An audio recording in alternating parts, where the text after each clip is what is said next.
Hello everyone, good afternoon to all.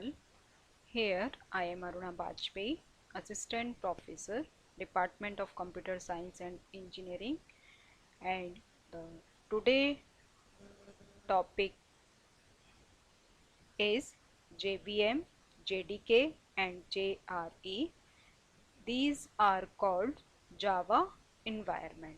So in previous lectures I covered the topics like introduction of Java, what do you mean by Java, what are the basic concepts of Java, and Java is basically object oriented language and all the concepts that will associated with object oriented programming languages.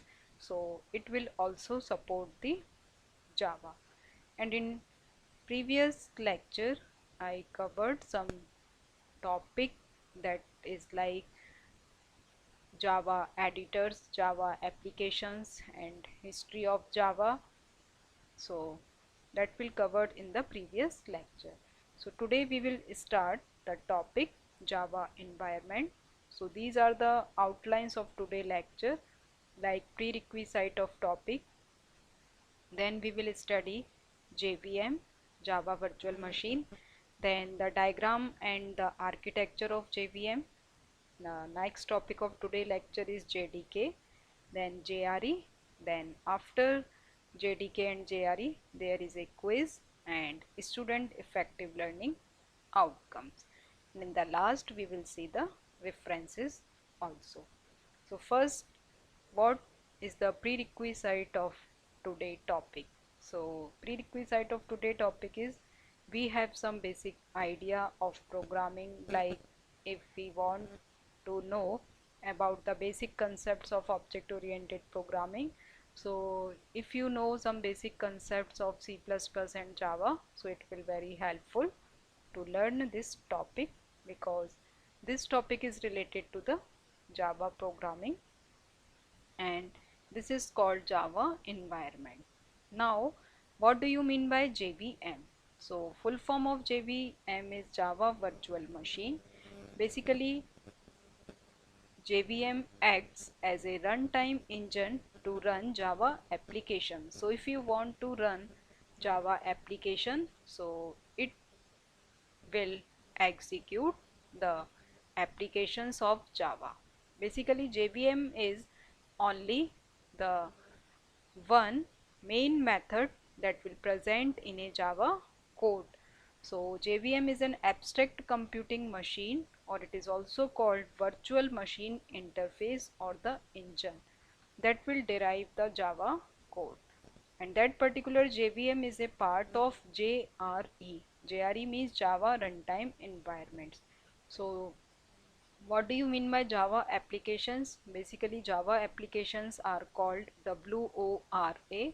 I already defined you this word. WORA means write once, run anywhere. So all the Java applications that will write in Java, it will follow this property. What do you means by this property? This means a programmer can develop Java code on one system and it can expect it to run on any other Java, that will Java enabled system, without any adjustment. So this is all because of Java virtual machine. When we will execute our code or compile our code, so Java compiler first produce the bytecode for a Java virtual machine, and when we compile a Java program, then bytecode is generated. And what do you mean by the bytecode? Bytecode is the source code that can be used to run on any platform. So when we compile a .java file, .class file contains with bytecode with the same class names present in .java files are generated by the compiler, and that particular compiler is called as Java compiler. So this class file first goes into various steps when we will run it. Then these steps together describe the whole working of Java virtual machine. The next point of JVM is bytecode is an intermediary language between Java source and the host system. So bytecode is defined into the term of intermediary, and it is the medium which compiles Java code to bytecode and which get interpreted on a different machine. So what do you mean by Java code? What do you mean by bytecode? And how it will convert from Java code to bytecode? I already discussed this topic in the previous lecture. Now, JVM makes it platform or operating system independent. Why it make platform or operating system independent? I discussed to you, because the code will be executed on the another machine. Now, when we will load the class loader, so this is the architecture of JVM when we will use the concept of class loader. But first we will discuss about the diagram of JVM, how JVM works. First our source code will be written here, and after the source code it will compile with the help of the Java compiler. Then Java compiler will produce the code into the terms of bytecode. So this is source code with the help of Javac, means Java. It will generate the code, it is called bytecode, and then this bytecode will be applicable on Java virtual machine like JVM, and that particular JVM will produce the result on the operating system. So this is the basic diagram of Java virtual machine. Now we will discuss the architecture of JVM. So there are different components of JVM. Basically, class loader is a system, or we can say it is a subsystem, and it is mainly responsible for three activities: loading, linking and initialization. So what do you mean by loading, linking and initialization? The role of the class loader is loading, linking and initialization.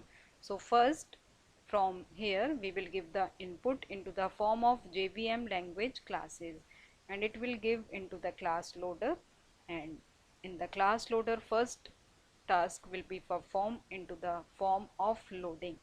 The class loader reads the .class file first, then it will generate the binary data, its corresponding binary data, and it will save it into the method area, because this is the JVM memory where these are the different parts of JVM memory like method area, heap, JVM language stacks, PC registers, native method stacks.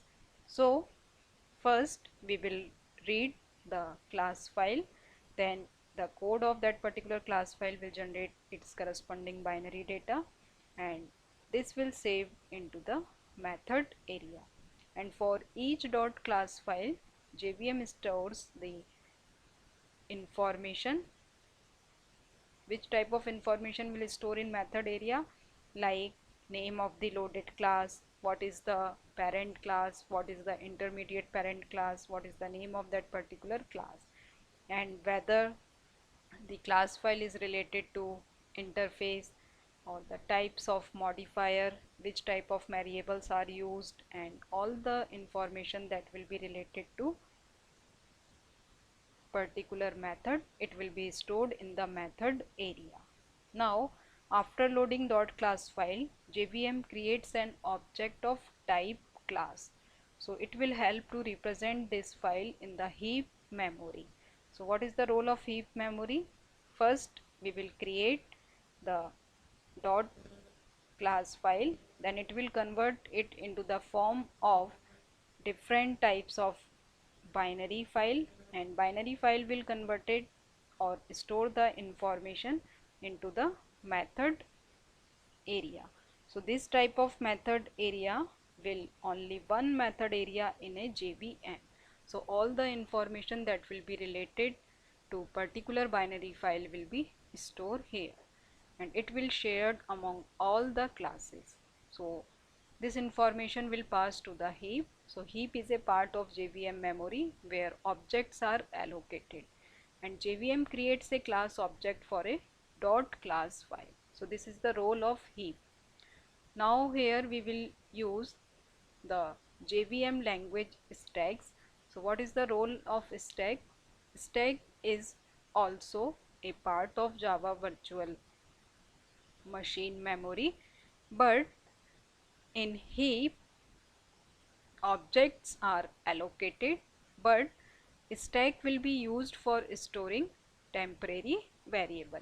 If there is any variable that will be used into the form of temporary variable, so the information of that particular temporary variable will be stored in the stack. Now what is the role of PC register? PC register generally store or record the information which instructions has been executed and which one is going to be executed. So suppose there are different types of instructions, are some of them are executed and some of them are going to be executed. So this particular information will be stored in the PC register. And the last part of JVM memory is called native method stack. So what do you mean by native method stack? Basically native method is a method, and with the help of this native method it can access the runtime data of the virtual machine. So this is the basic concept of JVM memory, and these all are the part of JVM memory. Now after native method it will goes to the execution engine, or execution engine will be used for execute this code, and with the help of native method interface it enables Java code to call or be called by native applications. So these are used with the help of native method interface, and native applications are those programs that are specific to the hardware and operating system of a system. Now what do you mean by native method library, or it is also use the garbage collection? So basically the role of garbage collection is a class, and that particular class is called instance, and it is created into the form of explicitly Java code, and after the use of this Java code it is automatically destroyed. So it is called garbage collection. So this is the basic architecture of JVM, and I describe the working of each component of JVM, and in detail it will be available on my notes. What is the role of each individual parameter? Now what does JVM? So basically with the help of JVM it will perform the following main tasks, like first task is loads code. So JVM will load the code and it will verify the code also. So first one is loading, second one is verifying, and after loading and verifying it will execute the code. So these are main or important task: loading, verifying and executing, that JVM will does.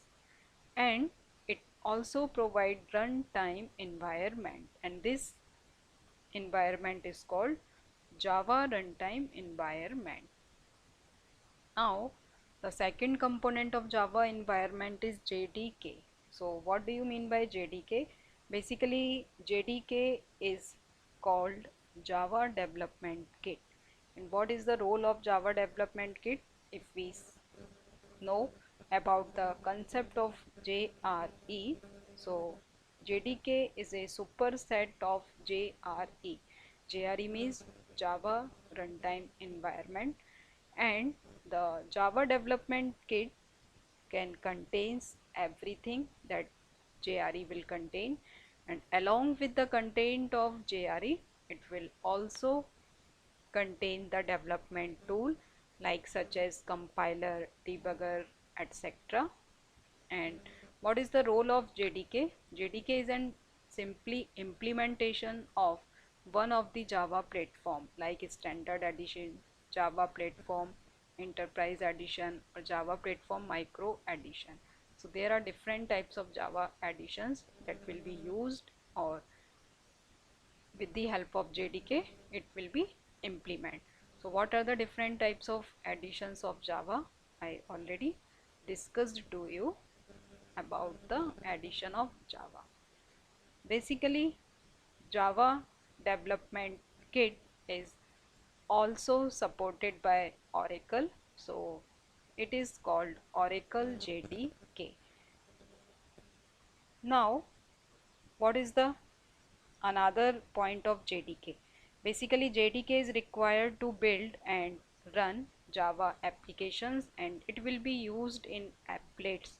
So JDK will be important type of kit that will be very helpful to create Java applications and applets. I also define to you what are the different types of applications of Java. So basically JDK includes the JVM and other resources that will be used to development of a different types of Java application. Now, what are the tools of JDK? Basically, there are different types of tools that will be used to define JDK. Like first one is Javac, means Java compiler. Second one is Java. Third one is Java doc. Fourth one is applet viewer, and next one is jar. So I already defined to you the meaning of Java compiler, that is Java C, and the second tool that will be used in JDK is Java. So what do you mean by Java? In this tool, when a class file has been created, basically the Java command can be used to run the Java program. So this is the main role of Java tool. And the another tool is Java DOC. So basically when we will create the API document into the form of API documentation generator for Java language, so Java doc is used for the generation of API document, which will generate the document into the form of HTML format. HTML format means hypertext markup language, and it will generate the HTML format from Java source code. So this is the role of Java doc. Now, what do you mean by applet viewer? Applet viewer is used to run and debug applets without a web browser, and it will use the standalone command line program to run applets. So this is the basic role or different types of tools of JDK.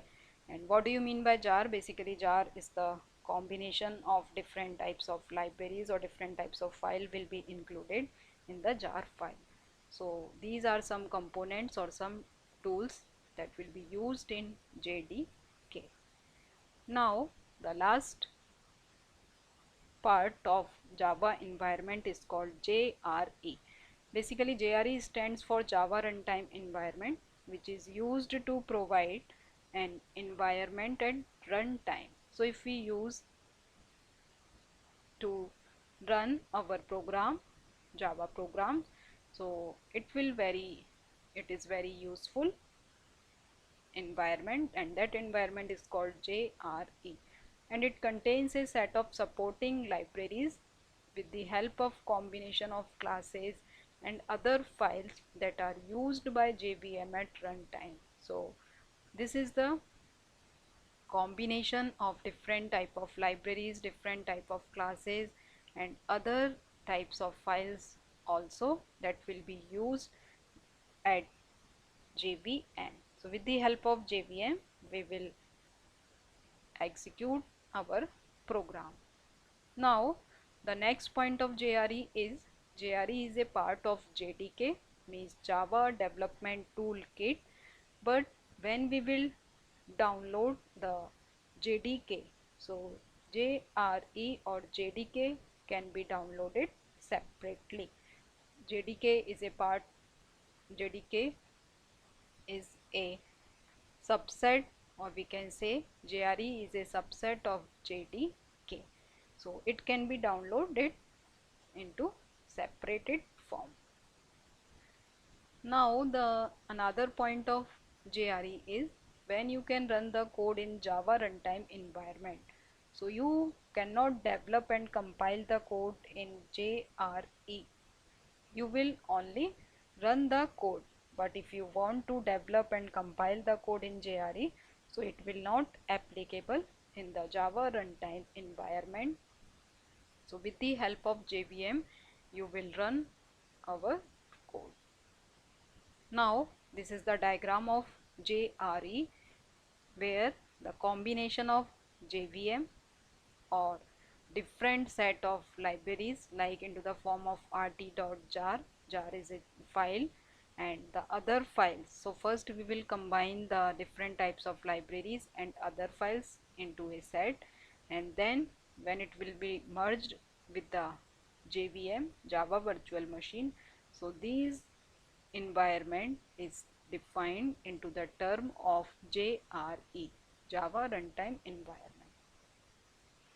Now in today's lecture I will give the introduction of JRE. What do you mean by JRE? What do you mean by JDK? And what do you mean by JVM? So what is the difference between JVM, JDK and JRE is the question. So this is your practice question, or this question is your for assignment. What is the difference between JRE, JDK and JVM? So on the basis of these lectures or today lecture, here some practice questions will be available into the form of quiz. Like first question is, which component is used to compile, debug and execute Java program? And there are four options. First option is JVM, second option is JDK, third option is JIT, fourth option is JRE. Second question is, which statement is true about Java? First, platform independent programming language, platform dependent programming language. Third option is code dependent programming language, and fourth option is sequence dependent programming language. So these are the four options. Which one is correct? You will choose the particular or appropriate answer, because in previous lecture I will already define the concept of Java, introduction of Java. So on the basis of previous lecture, this question will be solved. Now third question is also related from today lecture.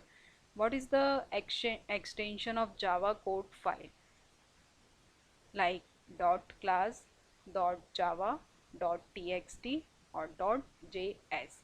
So Java code files is discussed in previous lecture also, or in today lecture also. So you will select what is the extension of that particular file will be the answer. Fourth question is, what is the use of interpreter? There will again four options. The role of interpreter is they convert bytecode to machine language code. They read high level code and execute them. They are intermediate between JIT and JVM. JIT is just in time compiler and JVM is Java Virtual Machine, and it is a synonym for JIT, just in time compiler. Next question of today lecture is, which of the following is not object oriented programming concept in Java? First one is inheritance, second one is encapsulation, third one is polymorphism, and last option is compilation. So you will select the option that will not the concept of object oriented programming. So these are some practice questions according to the lecture. Now we will see the name of the references book. Like first book is Bala Guru Swami.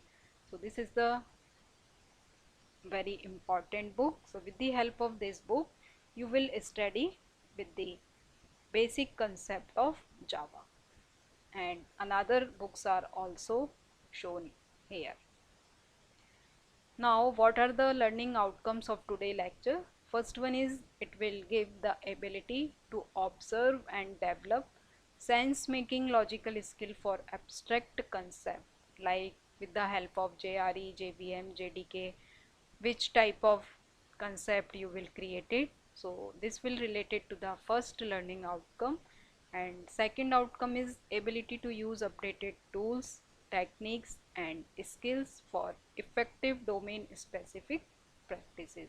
So these are some learning outcomes that will be related for Java. So thank you to all and good day, and thank you for listening today lecture.